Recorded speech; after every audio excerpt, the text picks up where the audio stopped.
Selamat datang di podcast POP, Polisi Oh Polisi. Sensitif, objektif, persuasif, edukatif. Selamat menyaksikan. Para pemirsa sekalian yang saya muliakan, salam jumpa kembali dengan Polisi Oh Polisi. Pagi ini masih dalam acara syukuran POP. Tayangan kita berjudul Tabir Misteri Terkuak Sudah, 29 kejanggalan terjawab. Hari ini POP benar-benar bersyukur bahwa dalam ulang bulannya yang sampai sekarang baru 1,5 bulan berdiri, kita bersama juga bersyukur karena akhirnya apa yang selama ini kita ikuti mengenai kisah misteri di rumah Sang Jenderal akhirnya terkuak dengan pengumuman Bapak Kapolri yang menyatakan bahwa tersangkanya adalah Baradae dan akan dilakukan tindakan terhadap sebagian oknum yang diduga melakukan kesalahan kode etik di dalam pengolahan TKP di rumah Sang Jenderal. Jadi selama ini POP sudah menerbitkan 40 video, 20 video sebelumnya itu sifatnya normatif ya. Dulu kita hanya membahas mengenai masalah-masalah polisi, bagaimana polisi itu profesional, bagaimana supaya dipercaya masyarakat dan sebagainya yang sifatnya teoritis dan tampaknya kurang menarik peminat viewer waktu itu. Tapi begitu ada kasus yang menarik, yaitu kisah tragis di rumah Sang Jenderal, 20 video itu sangat digemari oleh viewer. Seperti semula kita mendirikan POP ini adalah tujuannya untuk memberikan penerangan kepada masyarakat dan memberikan saran kepada Polri dengan bahasa masyarakat. Maka alhamdulillah bahwa POP banyak yang mengemari dan mudah-mudahan para pemirsa sekalian bisa terus mendukung kami sehingga acara POP ini bisa berlangsung dengan lancar dan masyarakat lebih banyak yang tercerahkan. Baik, kembali kepada masalah pokok yang selama ini menjadi perhatian kita semua, yaitu misteri yang di rumah Sang Jenderal itu. Secara umum ya, apa yang menjadi pusat perbincangan kita ini selama ini adalah dimulai dengan terjadinya kisah peristiwa tanggal 8 Juli yang dimana rilisnya terlambat 3 hari. Padahal kasus itu adalah kasus yang besar sekali bagi Polri ya. Kalau dulu saya sebutkan itu sebagai bom atom ya, akhirnya meledak seketika itu juga dan sulit untuk dibendung viralnya. Maka itulah yang terjadi di rumah Bapak Kadif Propam Polri, di mana kejadiannya adalah menyangkut keluarganya, kemudian ada korban yang luka parah tertembak, dan kemudian keterangannya sangat menimbulkan kejanggalan sehingga menimbulkan kecurigaan publik bahwa polisi menutup-nutupi apa yang terjadi sesungguhnya. Dan dugaan publik ini dianggap umum karena ini kasus aib, sudah pastilah ditutup-tutupi gitu. Bahkan Bapak Presiden pun akhirnya berpesan polisi jangan menutup-nutupi. Itulah kira-kira yang mula-mula terjadi yang apa yang kita amati selama ini. Nah, dari kacamata POP ini terkait dengan masalah kepercayaan masyarakat kepada polisi.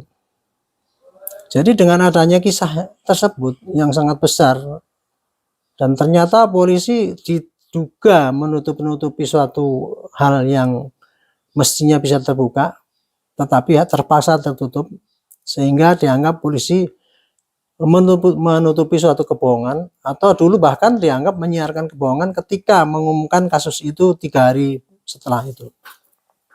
Akibatnya kepercayaan polisi yang selama ini sudah terbangun sudah lumayan ya. Jadi dulu nih polisi itu sejak lahir sampai sekarang ini mulanya polisi itu kepercayaannya pada instansi polisi ya itu ada 3 di bawah, paling bawah.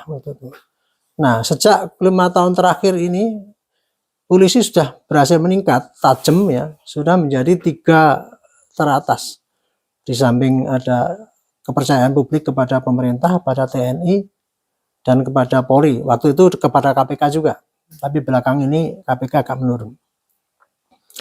Jadi dari sudah bagus terbangun kepercayaan itu, tiba-tiba kemarin jatuh bebas karena akibat dari adanya kejadian yang dituduh ditutup-tutupi itu. Jadi intinya ini adalah terkait dengan masalah kepercayaan polisi, publik kepada polisi. Kenapa itu kemudian menjadi sangat drop ya kepercayaan rakyat pada kepercayaan publik kepada polisi? Ya karena kasus ini memang betul secara teoritis ya, kasus ini memang pasti akan meledak karena terkait dengan 5 unsur yang sering saya sebutkan, yaitu nomor 1 terkait dengan masalah aib polisi yang sehingga publik akan menduga pasti ada sesuatu yang ditutup-tutupi. Yang kedua, ini kasus ini melibatkan public figure, yaitu figur Bapak Kadif Propam yang menjadi simbol daripada disiplin polisi paling atas. Tapi kok kemudian ternyata terjadi seperti itu dan mengaitkan dengan keluarga beliau, supir beliau, ajudan beliau, gitu, dan sebagainya. Dan yang ketiga, kasusnya sangat tragis, terjadi di rumah sendiri dengan luka yang begitu, dengan cerita yang sangat tanda tanya, gitu. Dan kemudian kasus ini sangat sensitif untuk dibahas dan menarik perhatian publik. Yang berikutnya adalah setiap item daripada kasus ini, baik pertama kali mengenai pengumumannya, kemudian mengenai tempat kejadiannya, mengenai terkait dengan korbannya, karena itu waktu itu kan korban dianggap sebagai pelaku malahan gitu ya, kemudian tersangkanya apakah Baradae itu sendiri atau ada yang lain gitu. Jadi masing-masing bisa dikembangkan dan menjadi buah bibir masyarakat dan viral kemana-mana dengan teori-teori yang skeptif atau spekulatif, dan akhirnya ramelah masyarakat Indonesia setiap hari kita melihat itu. Seperti dulu telah kami sampaikan ya, bahwa ada 30 kejanggalan di sini. Dipikirnya mungkin itu sangat ekstrim, padahal tidak menurut saya sih ya. Saya mencatat ya, saya ulangi lagi supaya jelas bahwa disangkanya kalau kita bukan mengada-ada ya. Kejanggalan yang dipertanyakan oleh publik adalah nomor 1, rilis terlambat 3 hari. Loh, ini kasus gede kenapa kok tidak dibuka gitu. Nah ini sudah sekalian mau saya jawab ya kejanggalan itu, karena judulnya adalah 29 kejanggalan terjawab. Maknanya adalah dari semua yang ditutup ini hampir semua sekarang terjawab, tinggal menyisakan beberapa saja yang menurut saya kurang signifikan tapi masih tetap akan dikejar oleh publik ya. Misalnya siapa sih tersangka selanjutnya dan sebagainya. Kira-kira itu aja. Makanya dari 30 kejanggalan itu saya anggap 29 sudah terjawab oleh polisi. Dan dengan terjawabnya kejanggalan itu, maka otomatis bisa meningkatkan citra polisi ya. Menurut saya ini dengan diumumkannya kemarin itu, ada tersangkanya, kemudian ada pemeriksaan lebih lanjut terhadap yang diduga merusak TKP dan sebagainya, itu merupakan langkah yang bagus sekali oleh Bapak Kapolri, dan kembali menempatkan kembali ya kepercayaan publik kepada polisi.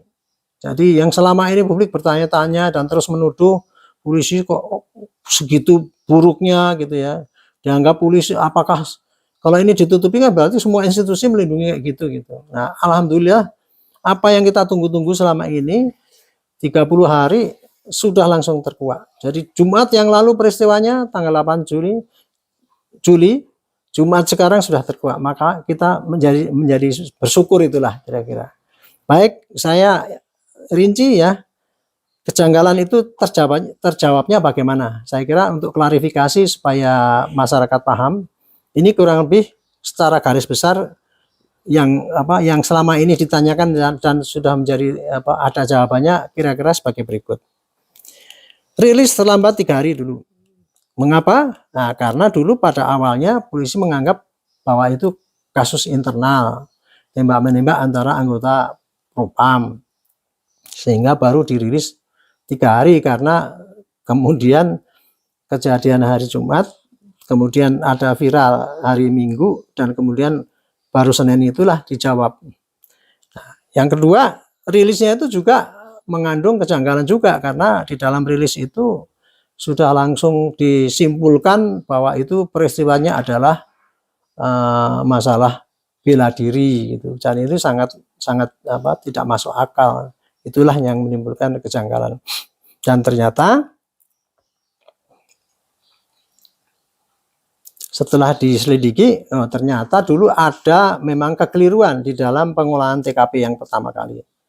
Itulah yang kemudian nanti akan terjawab bahwa ada di samping kemarin nyatakan tersangkanya siapa, tapi juga ada sejumlah pejabat Polri yang kemudian diperiksa oleh Irsus. Artinya karena dia dianggap melanggar kode etik gitu. Kemudian yang kedua mengenai laporan polisi. Dulu kan disebutkan laporan polisinya itu kasusnya adalah perbuatan tidak senonoh dan kemudian penodongan yang dilakukan oleh Brigpol J kan gitu kan bunyinya gitu. Tapi kok kemudian dia mati tertembak. Nah, itu jadi pertanyaan dan ternyata sekarang penjelasannya begini. Karena dulu ketika itu kasus ini pertama kali dibuka oleh polisi, berangkatnya dari laporan polisi yang ada dua itu tadi, yaitu laporan polisi ada percobaan pelecehan, kemudian sama penodongan, dan akibatnya berakibat pelakunya tertembak. Nah, sebetulnya kalau saat itu polisi datang ke TKP dan kemudian menggunakan laporan model A, di mana polisi itu kalau siap menemukan kejadian harus bikin laporan polisi dan melakukan penyidikan. Nah, disitulah waktu itu kan tidak dibuat sampai akhir daripada rilis beberapa minggu itu tidak ada pengumuman bahwa polisi start berangkatnya penyidikan itu ke arah kepada kasus yang terdapatnya mayat atau terbunuhnya seseorang Brigpol C. Akibatnya apa? Orang mengatakan simpel kan, ini kasus simpel, tapi kok lama banget, kan kasusnya terjadi dalam satu tempat. Kemudian orang yang menembak sudah ngaku, korbannya ada di situ, barang buktinya juga tidak pergi kemana-mana, kan itu. Simple, yang sepertinya itu seminggu atau polsek pun bisa menangani, kenapa nggak selesai? Itu karena tidak selesai waktu itu, yaitu akibat polisi startnya itu kepada laporan yang utama tadi, ada dua kasus, dan tidak kepada laporan yang temuan di lapangan. Kalau itu startnya dengan ada mayat di lapangan, langsung itu Baradae itu langsung bisa dinyatakan sebagai tersangka dan kasusnya bisa diproses. Itulah kira-kira penjelasan mengenai kenapa ini kasus simpel, tapi kok kemudian susah berlarut-larut gitu. Dan ini susah berlarut-larut karena di olah TKP-nya yang pertama itu terjadi kejanggalan atau kesalahan prosedur. Dan dari kesalahan prosedur itu sudah dilakukan tindakan ya. Pertama kali dulu kan yang kesalahan prosedur itu Kapolresnya dicopot dulu kan, dan kemudian ada Brigjen siapa itu dicopot karena dianggap ketika dia mengantarkan jenazah ke keluarganya itu melakukan tindakan yang tidak etis ya gitu, kira-kira itulah. Nah, jadi gitu, itu dari kejanggalan sebagian ya, sebagian kejanggalan yang di TKP. Kemudian ada lagi pertanyaan pada kejanggalan terhadap Brigadir E gitu kan. Dulu kan dianggap kejanggalan itu muncul karena korban yang komplain, masa anak saya ini sebagai korban kok malah jaringan pelaku, masa kemudian terjadi tembak menembak, apakah benar sih itu gitu. Ada lagi yang muncul masa sih Barada pakai pistol Glock. Nah, itu kan banyak sekali itu ya. Kemudian apa benar itu meninggalnya bela diri, kan mestinya kan kalau skenario nya itu bela diri atau dari hasil penyidikan itu menyimpulkan itu bela diri, maka di dalam proses yang lazim biasanya itu harusnya proses itu disidik sampai habis selesai, baru dipersidangkan. Di sanalah nanti Baradae akan membuktikan bahwa dirinya itu bela diri. Jadi yang memutus bahwa ini kasusnya bela diri harusnya sampai ke pengadilan gitu. Kalau tidak itu ya berarti menyalahi prosedur, nggak bisa polisi langsung menyimpulkan gitu aja gitu. Kemudian yang terjadi kejanggalan terkait dengan alibi daripada bapak, ternyata katanya PCR. Nah, tapi kemudian dari hasil rekaman ternyata dia PCR di rumah kan gitu, di rumahnya dengan keluarganya dan sebagainya. Dan kemudian ada bukti-bukti lain bahwa bapak itu memang pas kejadian tidak ada di situ, itu kira-kira sementara jawabannya kayak gitu ya.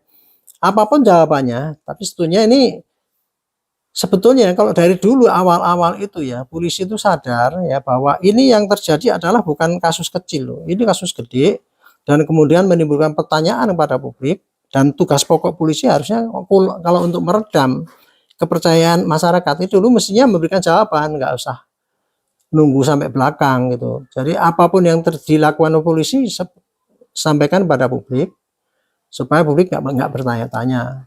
Tapi rupanya polisi selama ini ya masih berprinsip bahwa apabila ada suatu penyidikan maka itu pantang untuk disampaikan kepada publik, karena kalau disampaikan kepada publik nanti takut itu mengganggu penyidikan, jalannya penyidikan atau keamanan seseorang dan sebagainya.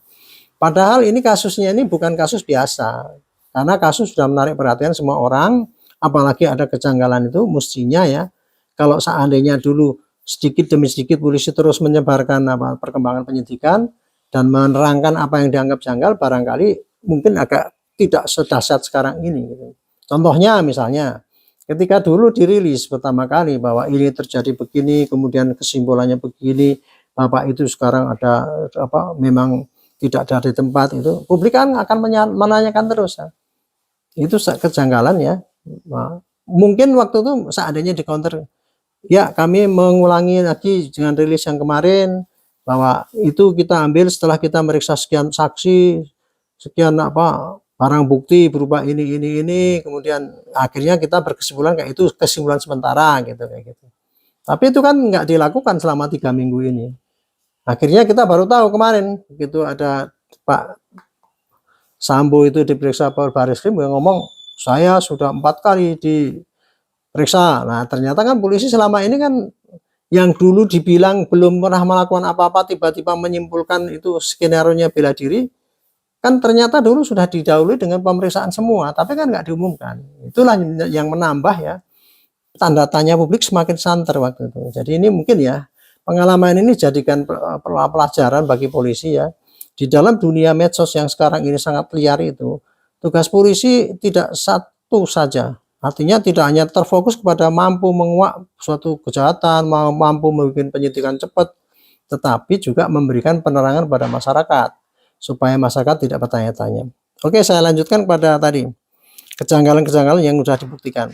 CCTV dulu kan rusak gitu katanya, nggak ada katanya, disambar petir, dan nah, belakangan ternyata kan ketemu itu kan, mungkin nanti akan diselidiki lagi selanjutnya bagaimana. Ambulan dulu dibilang nggak pakai ambulan, tapi katanya enggak, waktu itu ambulannya datang tapi nggak pakai sirine sehingga dianggap nggak ada ambulan. Tapi kenyataannya dulu pada waktu penanganan pertama itu sudah ada ambulan dan sudah ada otopsi dan sebagainya.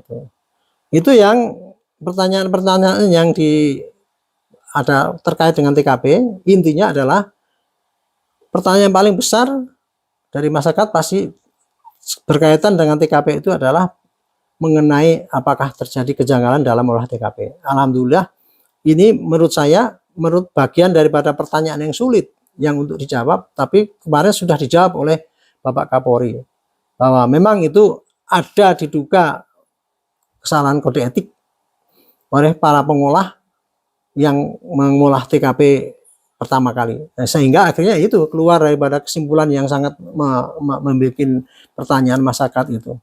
Jadi kira-kira itulah mengenai jawaban ataupun penjelasan mengenai kenapa kok kasus ini simple tapi kok kemudian berlarut-larut susah. Ya, faktornya karena tadi itu berangkatnya bukan dari laporan polisi model A dengan dasar bahwa terjadi orang yang meninggal dan kemudian polisi harus menyidik.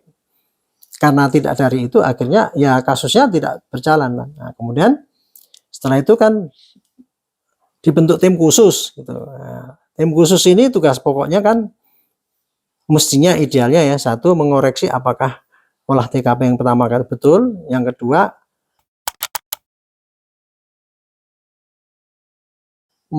menyelidiki kembali apa yang kasus yang sebenarnya, termasuk menanggapi laporan daripada pihak korban yang kurang terima dan melakukan laporan dengan dasar penganiayaan, pembunuhan yang direncanakan dan sebagainya. Itulah yang menjadi tugas tim khusus. Nah, ini saya melompat ya, mestinya tadi saya mengatakan kejanggalan itu mestinya dari tadi di TKP, kemudian dari TKP kemudian ada kejanggalan juga di keluarga, dan kejanggalan-kejanggalan yang ditanyakan pada tim khusus. Sebelum saya masuk kepada tim khusus, saya akan ke kejanggalan yang di keluarga. Pertama kali itu kan kejanggalannya, kok nggak boleh lihat mayatnya gitu.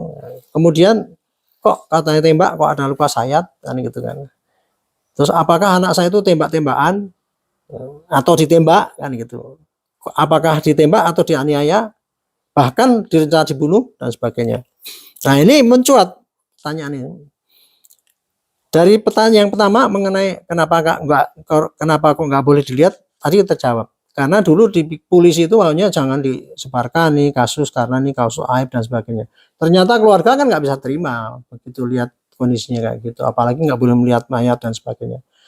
Nah, kemudian itu kira-kira. Dan kemudian kok luka sayat gitu kan, luka ini dan sebagainya itu. Berarti ini dianiaya. Akhirnya keluarga minta diotopsi ulang. Nah, ini tanda tanya yang kalau orang-orang yang tahu mah, loh kan waktu itu kan sudah ada otopsi. Yang pertama kali waktu kejadian 3 hari itu kan sudah pakai otopsi. Kenapa otopsi itu nggak dijelaskan gitu loh. Atau kemudian ya mungkin sudah dijelaskan tapi pihak keluarga masih tetap nggak mau gitu. Tapi saya kira itu dulu polisi tidak berani memaksakan ini loh penjelasannya. Kenapa begitu? Karena ada suatu pendapat ya bahwa kalau visum itu nggak boleh dijelaskan di muka umum gitu. Hanya nanti akan dijelaskan di pengadilan. Nah, itulah sebabnya maka ketika polisi didesak oleh pihak korban untuk menerangkan bahwa anaknya itu dianiaya apa enggak, itu sebenarnya bisa dijelaskan dengan ini loh, visumnya seperti ini gitu. Akhirnya kan polisi dengan keteter tekanan korban dan dibantu oleh para advokat, akhirnya kan dia menyetujui itu digali ulang. Dan kemudian digali ulang dan dilakukan otopsi ulang. Sekarang masih nunggu nih publik ini, kapan hasilnya kira-kira apa gitu. Banyak sekali pertanyaan-pertanyaan. Padahal ya, kalau untuk mengetahui apakah korban itu meninggal ditembak tok atau dengan penganiayaan, cukup dengan keterangan visum yang pertama itu lebih jelas gitu. Nah, ini akibat daripada polisi tidak mau memberikan pada kejelasan itu mengenai otopsi yang pertama. Akhirnya timbul pertanyaan, jangan-jangan dulu otopsi yang pertama nggak beres itu gitu. Gitu kan. Ya sampai sekarang itu jadi masih misteri.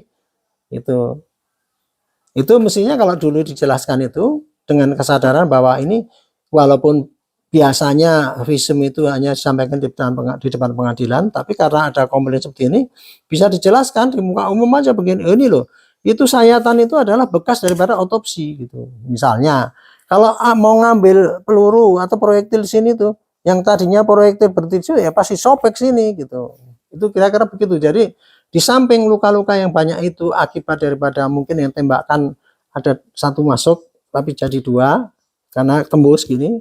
Ada juga karena untuk mengambil proyektil di dalam untuk mengetahui lukanya kayak apa itu pasti sobek gitu. Terus kemudian ada lagi yang otak taruh di perut. Nah, saya dulu juga pernah menyaksikan itu ya, bangsa bedah mayat kayak gitu ya. Waktu saya masih di Akabri dulu. Ya memang kayak gitu, Kak. Waktu itu saya lihat itu seorang hostess itu meninggal 3 hari, wah memang baunya juga enak waktu itu. Tapi kita lihat ya ternyata kayak gitu. Kalau autopsi itu kita lucu, kayak sama dengan boneka aja manusia itu. Ternyata manusia itu ya kalau nggak ada nyawanya udah nggak beda dengan boneka itu. Jadi sobek gini, kemudian kepalanya digergaji pakai gergaji besi, cetok gitu dibuka, otaknya dibuka gitu. Untuk membalikannya ini langsung kembalikan ke perut dan sebagainya. Itu kayak gitu tuh saya dulu pernah lihat dalam praktek otopsi itu. Nggak tahu itu salah atau benar, tapi itu kayak gitu tuh pernah saya lihat gitu. Jadi kemarin kejanggalan kok otak pindah ke perut itu. Kira-kira penjelasannya kayak gitu. Jadi memang akibat daripada ketidakterbukaan polisi dalam memberikan penjelasan, kalau istilahnya Pak Endardi itu buruknya komunikasi pada publik, nah itu akibatnya menambah citra polisi yang kurang bagus. Itu kira-kira yang terkait dengan kejanggalan di keluarga yang kemudian akhirnya sudah terkuak sekarang. Contoh, apakah anak saya itu dianiaya dan itu TKP-nya dari mana, dari Magelang sampai ini, kan sudah itu CCTV akhirnya diambil semua dan kemudian yang menayangkan malah Komnas HAM. Nah, ini di sini juga problem lagi. Kenapa polisi itu punya barang bukti, dia yang menyita, kok nggak mau menerangkan pada rakyat waktu itu? Alasannya polisi kurang pede katanya gitu. Kalau polisi yang menerangkan nanti sangkanya membela diri, rakyat makin tidak percaya gitu. Akhirnya diserahkanlah pada Komnas HAM. Jadi Komnas HAM kan dipertanyakan, loh, apakah boleh Komnas HAM itu menyita barang bukti? Enggak, ternyata itu barang bukti yang nyita polisi tapi diserahkan pada Komnas HAM untuk menerangkan pada rakyat supaya rakyat percaya gitu. Nah, akhirnya kayak gitu, jadi tambah babaliut masalahnya. Nah, Komnas HAM kalau sepanjang dia menerangkan suatu kasus yang kira-kira membela pertanyaan publik, ya dia naik. Tapi kalau begitu dia menerangkan yang hasilnya kurang lebih tidak menguntungkan persaingan publik, ya dia dianggap, wah ini sekarang Komnas HAM sudah main-main dengan polisi ini, termasuk juga Kompolnas itu. Waduh, kasihan tuh Pak Beni itu ya. Dia menerangkan hanya dasar dari keterangan polisi waktu itu, terangkan apa adanya, ternyata keterangan itu dianggap, wah ini Kompolnas sudah menjadi corong polisi itu, malah melindungi kejahatan polisi, kan kayak gitu yang terjadi. Ini akibat daripada viral ya, yang tidak terakomodir atau tidak dikendalikan lah istilahnya.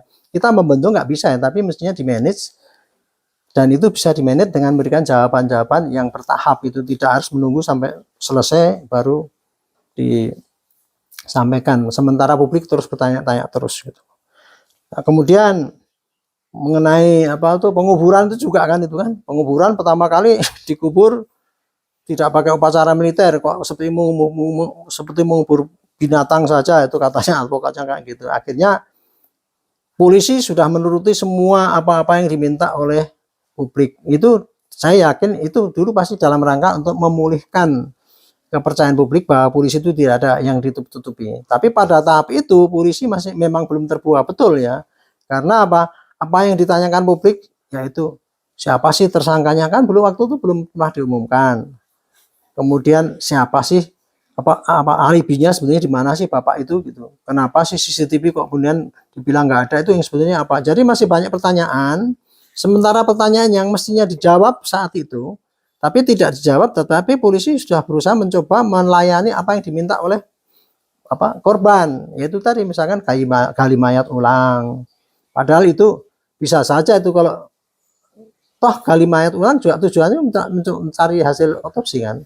Otopsi kedua pasti lebih jelek daripada otopsi pertama. Kalau seandainya otopsi yang pertama itu memang valid ya, bagus gitu ya, kenapa nggak di sini aja, ini loh diumumkan sambil menunggu 4 minggu yang dari hasil otopsi ini, itu kan lebih baik kan ini aja dulu gitu. Tapi kan itu nggak terjadi ya, karena prinsip polisi waktu itu, saya akan melakukan penyidikan yang teliti betul gitu, dan hasilnya nanti baru akan saya sampaikan. Itu kurang lebih ya komunikasi yang miskomunikasi kalau menurut saya. Oke, saya beralih kepada kejanggalan yang terkait dengan tim sus. Tim sus kan dulu tugasnya satu, apakah dia itu meneruskan penyidikan yang lama dan mengecek kalau sudah betul ya terus, kalau enggak dikoreksi. Itu penyidikan yang pertama ya, berdasarkan laporan Pak ada kejadian yang perbuatan yang itu, kemudian penodongan dan sebagainya itu kan, tapi berakhir dengan bela diri itu kan gitu. Nah ini kalau sampai sekarang waktu itu kan nggak jelas ini arah tugas tim khusus itu apa, padahal tim khusus kan sudah dibentuk oleh para jenderal yang top itu ya gitu ya.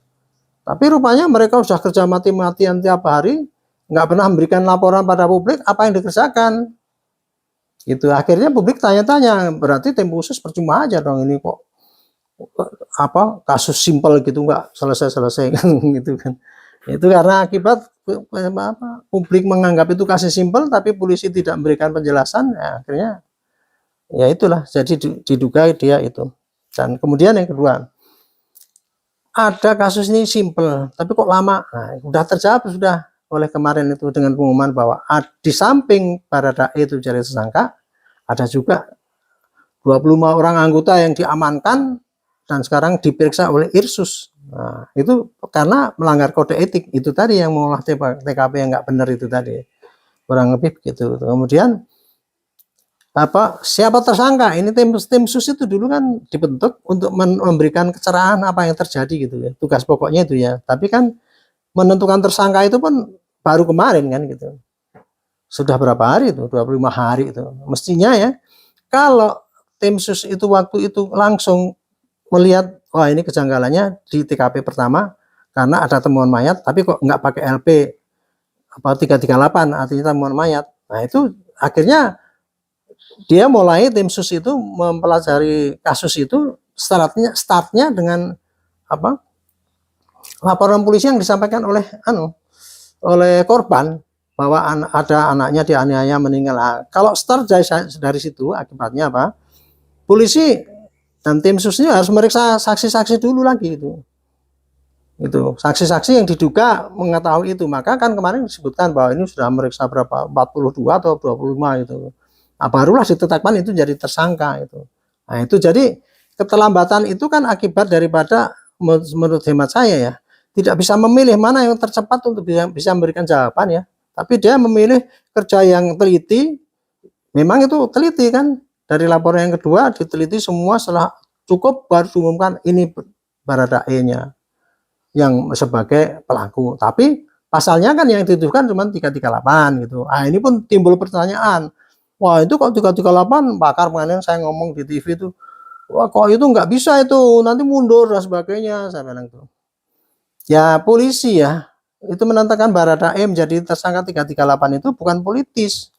Memang selama ini kalau diperiksa dari saksi-saksi yang ada, bukti-bukti yang ada, polisi baru bisa menyimpulkan kira-kira pelakunya adalah Baradae itu, karena udah cukup bukti awal, dua alat bukti sudah cukup untuk menentukan dia sebagai tersangka. Pasti kalau yang namanya dia jadi tersangka itu pasti ada SPDP, artinya surat perintah dimulainya penyidikan kepada jaksa. Siapa kasusnya itu tersangkanya ini, apa pasalnya, selama ini yang baru dapat buktinya adalah itu. Tapi kan pasti nanti akan diteruskan dengan penyidikan selanjutnya, apakah dia itu berbuat sendiri, apakah dia itu bersama dengan orang lain. Maka disebutkanlah di situ pasalnya adalah 338 dan Yungto 55, 56, itu artinya bahwa kemungkinan dia bisa nanti kebuktinya itu, oh dia hanya membantu atau dia penyerta, ikut-ikutan misalkan gitu. Nah itu kaitannya nanti dengan persiapan untuk di persidangan nanti gitu. Karena kalau di persidangan itu harus jelas itu. Kalau memang sekarang pertanyaannya pada 338 doang gitu ya, dan ternyata itu tidak meyakinkan hakim, itu nanti bisa dia lepas gitu. Makanya dikasih lapis-lapis cadangan-cadangan itu untuk kemungkinan yang terjadi. Kan itu nanti kan setelah bukti-bukti nanti bertambah, belum tentu dia itu hanya pelaku tunggal. Kira-kira gitulah makna daripada kenapa dia disebutkan dengan pasalnya itu tadi. Itu pemahaman saya kayak gitu. Oke, jadi intinya ya, yang berkaitan dengan ini juga tim khusus. Itu kemarin ketika kejadian di TKP disidik oleh Polres, yang dianggap pertama kali Polresnya nggak benar itu ngolahnya di TKP sehingga Kapolresnya dicopot itu kan gitu. Itu akibat daripada dinilai dia itu lalai melaksanakan tugas dengan baik. Tidak ada polis lain lah, mungkin juga itu dengan ada barang bukti yang dalam tanda petik mungkin dimanipulasi gitu, press release yang nggak betul dan sebagainya. Mungkin itulah kaitannya dengan koreksi kepada Kapolres itu. Kaitannya dengan tim khusus ini kan waktu itu ditanya kejanggalan itu, kok tidak dinonaktifkan tuh orang-orang yang diduga mengganggu penyidikan kan gitu kan. Ya walaupun belum tentu dia ikut-ikutan ya, karena kan kita nggak boleh menghukum bahwa itu pasti pelakunya yang dilindungi, nggak boleh gitu. Tetapi minimal karena pejabat di situ kan, kalau seandainya penyidik itu mau menyidik itu kan sungkan ya gitu ya. Jadi paling tidak akan mengganggu objektivitas daripada penyidikan itu, sehingga waktu itu kan sudah dinonaktifkan, tetapi karena masih ada di situ lingkungan situ, sehingga mengganggu kelancaran tim khusus. Akhirnya kan kemarin kan dinyatakan betul-betul dicopot dari jabatannya dan masuk di Denmark. Itu artinya adalah bahwa itu tidak menjamin bahwa polisi Pak Kapolri itu serius ya. Pertama, menyampaikan Baradae itu sebagai tersangka dengan bukti-bukti penyidikan yang dilakukan terhadap laporan polisi korban, karena dulu laporan polisi model A nggak dibikin gitu ya. Kemudian Baradae itu ditetapkan sebagai 338, nah itu membuat jiwa orang melayang lah, kurang lebih singkatnya kayak gitulah. Nah kemudian yang kedua, yang tadinya cuma dinonaktifkan sekarang udah yakin pakai telegram. Tadi malam tuh saya baca ada 25 mutasi yang udah diganti, Kadifropam diganti oleh Wakabar Reskrim gitu kalau nggak salah gitu. Terus kemudian siapa lagi lah yang yang diduga itu keliru menjalankan tugas pada saat mengolah TKP pertama itu sudah diganti gitu ya, dan akan diperiksa oleh Irsus. Nanti mereka itu diperiksa apakah hanya melanggar kode etik atau tersangkut dalam pidana. Misalnya pidananya itu misalkan gini, menutup-nutupi kejadian yang sesungguhnya atau ikut serta barangkali, itu bisa saja terjadi. Jadi intinya ya kalau boleh disimpulkan, jadi dari 30 pertanyaan yang dulu saya sampaikan itu, ini sekarang sudah terjawab 29. Nah tinggal satu aja kecil-kecil, tapi itu nggak signifikan. Tapi intinya kita bisa mengatakan bahwa polisi, alhamdulillah, polisi lolos dan lulus dari tes kebohongan. Gitu aja lah kira-kira kayak gitu ya. Jadi karena selama ini polisi dianggap bohong gitu, dites oleh publik kan, ditanya-tanya itu, ternyata dia bisa memberikan jawaban ya. Jawaban-jawaban itu tadi 30 kejanggalan itu, walaupun jawabannya tidak vulgar langsung itu, tapi dicicil gitu, dan kemudian baru diropel terakhir kemarin ini. Nah itu saya kira polisi sudah lulus dari ujian. Dan dengan pengumuman kemarin itu saya yakin lah publik akan bisa tahu ya bahwa selama ini polisi tidak seburuk yang seperti ini dipersangkakan dulu. Karena kan dulu dengan ditutup-tutupinya kejanggalan ini, publik akan mengatakan bahwa itu ternyata polisi secara institusi dia melindungi temannya yang salah, melindungi kejahatan. Nah kalau polisi kayak gitu gimana nanti akhirnya kan gitu kan. Bahkan tuduhan kepada Bapak Kapolri, banyak yang udah mengajukan usul nggak percaya di Medan itu mahasiswa demo gitu, bahkan di kalangan polisi sendiri itu gerah ya, para penahanan juga gitu. Wah ini Pak Kapolri kemana gitu, sampai mengadukan, datang mau protes karena nggak setuju dengan gini. Itulah kayak gitu yang terjadi ya. Tapi alhamdulillah kemarin itu, makanya saya bersyukur, betul-betul bersyukur, dan masyarakat ini perlu bersyukur juga, terutama masyarakat polisi harus juga ikut bersyukur nih, bahwa ternyata jawaban itu kemarin itu betul-betul menunjukkan bahwa kejanggalan dijawab, bahwa polisi tidak menutup-nutupi sesuatu yang aib, yang jelek itu, tapi polisi membuka aib itu sendiri, tidak dipaksa oleh orang luar, sehingga kasus ini ibarat aib yang dulu pernah saya sampaikan ya. Kalau aib ini dibuka oleh polisi maka kita hanya jidat sini tok, tapi kalau dibuka oleh orang luar maka kepala polisi itu akan hilang. Jadi ini alhamdulillah terjadi, dan bahkan saya di luar dugaan saya, Bapak Kapolri bisa melompat segitu tingginya memberikan jawaban, istilahnya kalau tinju itu lawan dipukul dengan KO dengan pukulan gitu, yaitu dengan pengumuman bahwa Bapak polisi memutasikan orang-orang yang diduga akan mengganggu penyidikan, ataupun mungkin juga diduga terlibat dalam itu, kita nggak tahu ya. Tapi intinya ada langkah konkret yang menjawab pertanyaan masyarakat, sehingga masyarakat bisa lega lah bilang itu. Akibat daripada kelegaan itu, ini tinggal publikasinya saja yang perlu gitu. Saya ikut membantu ini, dan mudah-mudahan ini juga Dispen menerangkannya, jangan hanya sepotong-sepotong bahwa gini begini. Itu tugas Barreskrim menyampaikan sepotong-sepotong, tapi menurut saya Dispen juga harus bisa menjelaskan seperti kita ini ya. Ini loh latar belakangnya kayak gini, terus pakai penyuluhan-penyuluhan sehingga rakyat tidak harus menunggu dari POP ini untuk mencari kejelasan suatu kasus. POP ini kan cuma baru dibaca berapa orang aja gitu. Ya, kurang efektif menurut saya. Tapi harusnya Dispen tuh menyuarakan gitulah bahwa polisi ini nggak seburuk seperti itulah gitu. Karena kemarin kan sampai kalau perlu polisi direformasi gitu. Itu. Baik, saya kira itu ya.